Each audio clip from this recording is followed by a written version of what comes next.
বিজয়ের ব্যাপারে আল্লাহ রাব্বুল আলামিনের হাতে।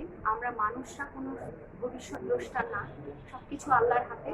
তবে এটুকু বলতে পারি যে আমি কালিহাতীতে যে ইউনিয়নে যাচ্ছি, যে পৌরসভাতে যাচ্ছি, যে ওয়ার্ডে যাচ্ছি, ব্যাপক সাড়া পাচ্ছি এবং মানুষ তরুণ নেতৃত্ব দেখতে চায়, মানুষ নতুন মুখ দেখতে চায়।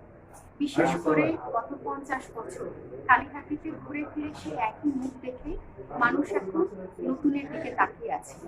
আমার যে মুরব্বীরা নির্বাচনে এসেছেন, তারা ইতিপূর্বে কালিহাতী উপজেলা চেয়ারম্যান ছিলেন, মন্ত্রী ছিলেন, নেতা ছিলেন, এমপি ছিলেন। এবার নতুন কাউকে কালিহাতীর মানুষ চায়। এই নতুন শতাব্দীতে, এই ডিজিটালাইজেশনের যুগে কালিহাতী নতুনের দিকে তাকিয়ে আছে। ব্যাপক সাড়া পাচ্ছি, সব আল্লাহর হাতে। তবে আমি আশাবাদী, শতভাগ আশাবাদী যে আমি এই নির্বাচনে বিপুল ভোটে জয়ী হয়ে সংসদে কালিহাতীর মানুষের প্রতিনিধিত্ব করবো ইনশাআল্লাহ।